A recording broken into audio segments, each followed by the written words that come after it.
아침을 시작하는 슬기로운 방법. 오늘 내게 이로운 뉴스. 노영희의 출발 새 아침 슬기로운 인터뷰. 민주평화당 국회의원 11명이 어제 집단 탈당을 강행했습니다. 창당 1년 반 만에 갈라진 건데요. 이러한 평화당 분당 사태가 제3지대 신당론으로 이어질 수 있을지 관심이 집중되고 있습니다. 그 논란의 가운데 한가운데 핵처럼 계시는 분이죠. 우리 박지원 전 대표 직접 스튜디오에 나와 계십니다. 의원님 안녕하십니까? 오랜만입니다. 네, 근데 얼굴이 더 좋아지신 것 같아요. 우리 노영희 앵커는 변호사로 저축은행 제가 재판받을 때 무죄 받아줘서 감사했는데. 네, 제가 이제 4년 동안 같이 스튜디오에서 있었죠. 뵈니까 훨씬 반갑네요. 아유, 고맙습니다. 예. 혹시 이제 어제 탈당 기자회견 하신 이후에 처음 출연이신가요? 네, 그렇습니다. 역시 네. 저희가 감사드립니다. 그러면 이제 본격적으로 얘기를 한번 나눠볼 텐데요. 이제 어렵게 모셨으니까 이제 탈당 얘기 먼저 시작하겠습니다. 어제 민주평화당에서 의원님을 포함해서 총 11분의 의원이 탈당을 했는데요. 사람들이 그래요. 탈당밖에는 방법이 없었냐. 그렇습니까? 어떻습니까? 예, 그 방법밖에 없었습니다. 왜 그랬을까요? 이제 지금 현재 지금 이대로는 안 된다 하는 것이 우리 소속 16명 의원들의 일치된 의견이었습니다. 네. 그렇게 하기 위해서는 새로운 체제를 갖추고 새로운 인물을 영입해서 당 지도자로 나가야 되는데 정동영 대표가 내려놓지 않기 때문에 바른미래당의 손학규 대표를 보더라도 옥새를 가진 당대표가 움직이지 않으면 아무것도 할 수 없습니다. 그래서 물론 정동영 대표도 자신도 내려놓지만은 비대위원장을 자기 체제로 하자. 이러한 것은 도저히 용납될 수가 없어가지고 불행한 선택을 했습니다. 근데 이제 정동영 대표는 이번에 그 의원님들의 집단 탈당에 대해서 한 분의 원로 정치인 이제 바로 꼬집어서 박지원 의원님 말씀하시는 것 같은데 어쨌든 한 분의 원로 정치인에게 유감을 표명한다. 분열과 탈당을 막아야 될 분이 이걸 기획하고 조종한 혐의를 벗을 수 없다. 막 이렇게 세게 말씀하셨어요. 그리고 더 중요한 건 명분이 없다. 그리고 공천권을 달라 그랬는데 그걸 안 준다고 하니까 이런 식으로 행동한 거다. 이렇게 얘기를 하셨거든요. 어떻습니까? 그분을 제가 비난하고 싶지는 않습니다. 네. 제가 분명히 말씀드렸지만은 내려놓고 젊고 유능한 분 혹은 원로도 좋다. 우리를 이끌 수 있는 분을 모셔가지고 그분에게 비례대표 1번도 제안하고 그래야 들어오시니까 예. 또 비례대표 선정 및 공천권을 드려야지 지금 현재 정동영 대표 체제로 누가 국민이 감동을 하고 지지를 하겠느냐.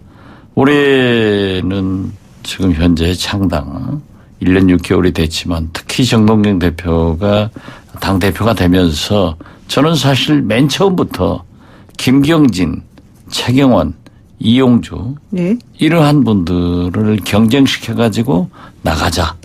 특히 김경진 의원에 대해서 제가 강력하게 추천했지만은 자기가 나오니까 아무래도 중진이 나오면 될 수밖에 없죠. 그러면은 1년 내로 지지도를 10%를 올리겠다. 지금 줄기차게 1 내지 3% 가지고 되겠느냐. 그러니까 그러한 것을 내려놓고 새로 영입되는 비대위원장이건 당대표건 그분에게 그러한 공천권을 주자 한 것을 마치 제가 행사하려고 한 것으로 왜곡해서 말씀하는 것은 바로 잡아야죠. 그분이 그렇게 얘기하면 안 되는데 네네. 아무튼 어떻게 됐든 언젠가는 정동영 대표도 우리하고 함께 할 겁니다. 그렇기 때문에 비난은 하지 않겠습니다. 그러니까 박 의원이 나에게 비례대표 선정권과 공천권을 달라 이렇게 말한 적은 없고. 그거야 어떻게 할 수 있어요. 제가 이선에 물러나자고 했는데. 네, 전남 출신 원로 인사에게 비대위원장을 맡겨서 인사권을 주자 이런 정도의 제안을 한 그렇죠. 것이다. 네. 그런데 그 정동영 대표는 2019년 8월 11일 조선일보 인터뷰에서 박 의원과 7월 중순에 만났는데 박지원 의원이 나에게 그러니까 본인에게 비례대표 선정권과 공천권 달라고 한 거다 이렇게 직접 말씀하셨거든요. 글쎄 직접 말씀했더라도 그게 잘못된 제가 것이다. 일일이 대꾸할 필요가 없다. 네. 왜냐하면 우리 당 현역 의원들은 정덕영 대표가 당대표 출마를 하면서 네. 그 후 저에게 개인적으로 한 얘기나 여러 가지 얘기를 공개할 수는 없잖아요. 그렇죠. 또 그러나 대개는 알고 있어요. 예. 그렇기 때문에 그러한 말씀이 결코 사실은 아니다. 그렇지만 제가 같이 싸워서 뭐 하겠어요. 언젠가는 만날 건데. 또 그분들 뭐 SNS나 유튜브나 뭐 박지원 많이 공격하잖아요. 저를 의원님은 기어주는 거죠. 비례대표 선정권이나 공천권을 줘도 안 받으십니까? 제가 받을 수가 없죠. 받으실 제가 수 행사할 없어요? 수가 없죠. 네. 왜냐하면은 네. 그렇게 당을 운영하기 때문에 1% 3%인 거예요. 때로는 0%대인 거예요. 예, 알겠습니다. 그 유경옥 대변인은 또 이런 말씀도 했습니다. 박지원은 한국 정치판의 아베다. 탈당 시점도 매우 보복적이다. 뭐 이런 식으로 좀 비난을 세게 했는데 이 말에 동의하십니까? 이게 약간 의문인가요? 이게 뭐 대변인 얘기를 네네. 제가 대꾸하는 것은 옳지 않고 네. 알겠습니다. 아마 아베 비교한 것은 저도 대통령 될 모양이죠. 네, 아주 통 크게 받아들이시는데요. 지금 의원님께서 생각하고 계시는, 구상하고 계시는 그 대한신당이라고 하는 거, 그게 정확히 어떤 거죠? 제가 구상하는 게 아니라 네. 우리 대한신당의 대표는 유성엽 대표입니다. 네. 그리고 우리 모두 함께 탈당한 10명의 현역 의원과 앞으로 뭐 조배숙, 김광수 다 올 거예요. 예. 다 함께 할 거예요. 거듭 말씀드리지만 정동영, 박주연 다 지금 오십니까? 뭐 2분 남지 않을까 했는데 예, 예. 그분들도 결국 함께 한다 하는 데서 말씀드리면은 거듭 이대로는 안 되기 때문에 새로운 틀을 갖추어서 제3당의 길을 가자. 예.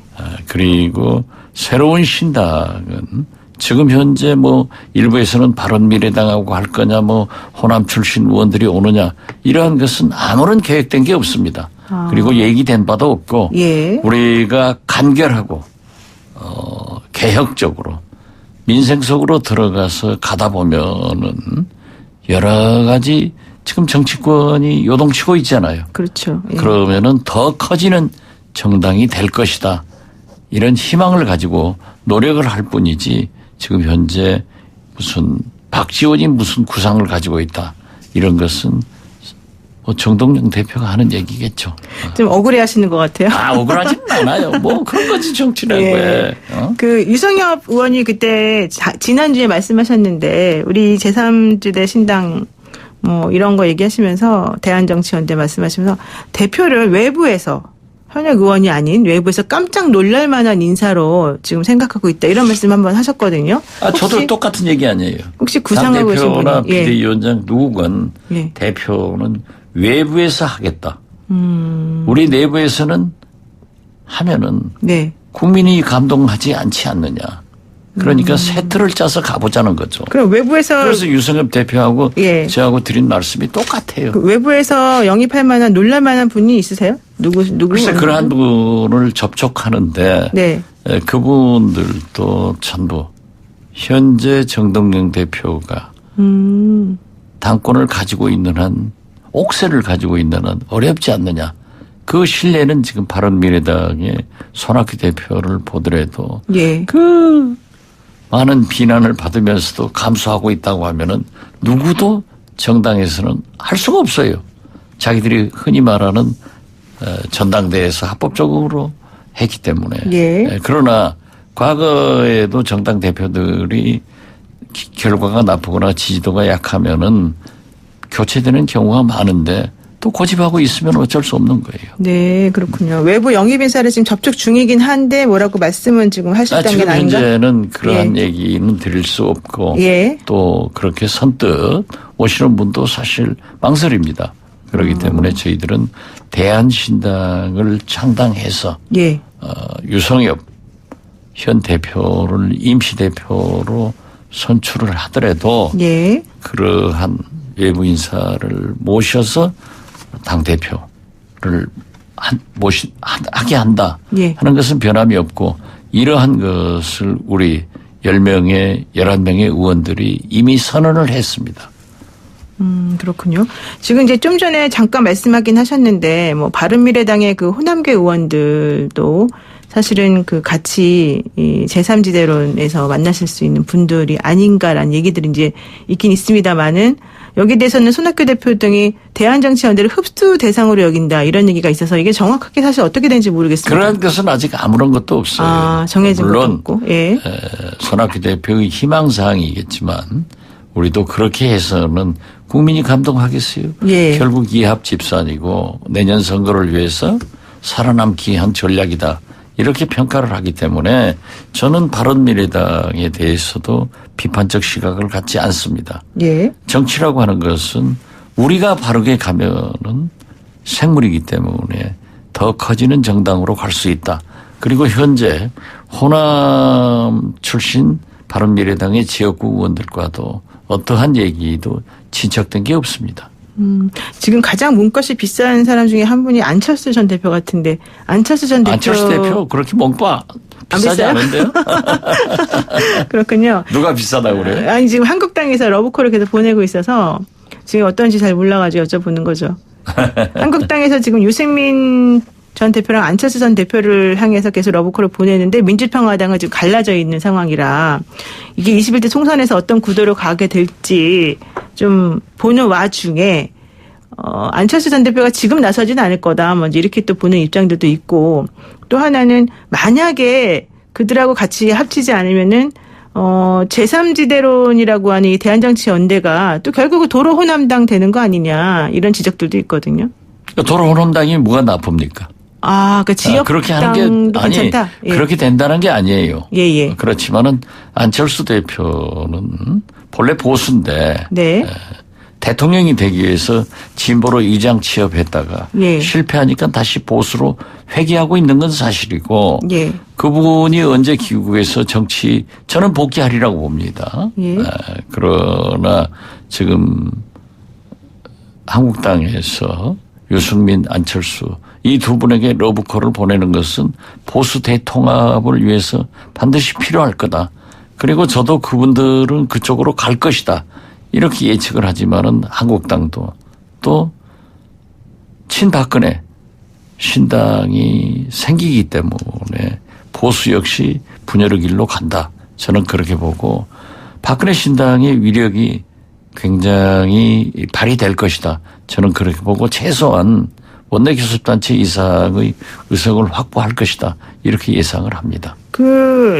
전에 대선할 때요, 우리 의원님께서 안철수 전 대표를 사실은 이제 국민의당의 대표로 하면서 엄청나게 이 지지도나 이런 것들을 이렇게 끌어올리면서 바람을 한번 크게 일으키신 적이 있었잖아요. 그렇죠. 제가 당 대표를 하면서. 그렇죠. 그러니까 우리가 3년 전 총선에서 제3당 3세력이 결집될 수 있었던 것은 예. 안철수라는 젊은 미래형 지도자가 있었으니까 가능했습니다. 네. 그렇지만은 뭐 안철수 본인도 문제가 있겠지만은 우리들도 안철수 후보를 대통령으로 당선시키려고 노력했지만은 국민이 심판을 했잖아요. 예. 거기에 승복을 했기 때문에 저는 같은 실수를 반복하지는 않을 겁니다. 아, 그러면은 안철수 말고 제2의 안철수를 또 이렇게